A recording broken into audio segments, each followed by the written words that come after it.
Doing? Not too bad, man. How about yourself? Hanging in there. You've seen a couple of spread offenses already this year. What makes Missouri's different from the ones that you've already faced? I think they threaten you more down the field than the first two teams. You know, East Carolina threw the ball down the field way more than Texas A&M did. You know, I think you go back to Texas A&M game, I said 30 passes with less than 5 yards. So they're going to stretch the field and they throw it down the field more. Is it tough to kind of get a handle on Missouri? I know they haven't played the best of competition, and they lost last week. So. No, we know they got good football players. You know, we played them 2 years in a row, and you know, they had us beat a year ago. So I'm sure they're looking for revenge. But you know, they got a good football team. They got, you know, make some changes in the O-line, but they got two really good backs and got some good receivers, and of course the quarterback makes the offense goes. I mean, what do you guys got to do to get a consistent pass rush? I think JT mentioned the term "want to." Totally. I mean, it's a lot about effort. You know, there's a lot of teams in the country that don't have great, you know, per se pass rushers, but the effort.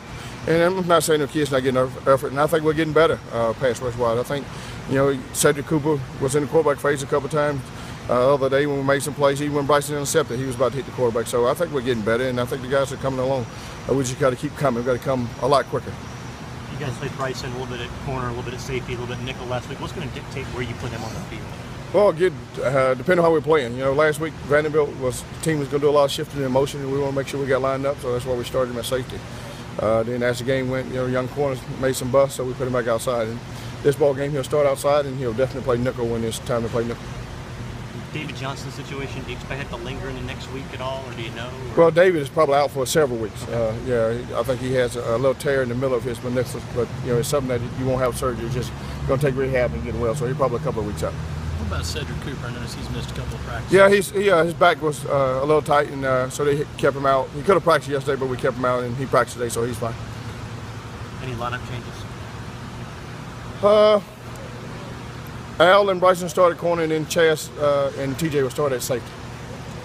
You get a little bit more comfortable having those young corners in there, though? Well, I don't know how much comfortable we're getting until we stop blowing assignments, but you know, they're getting better, and we just got to stop turning people loose when we play a man.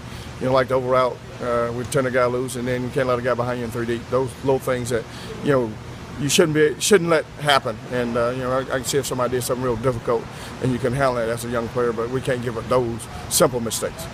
Sorry, Wayne, you said Bryson Williams back at corner along with yes, him and probably Al would be at corner, and then Chaz and TJ sort of say. Anything else for Coach Warren? Thank you, gentlemen. All right, thank you.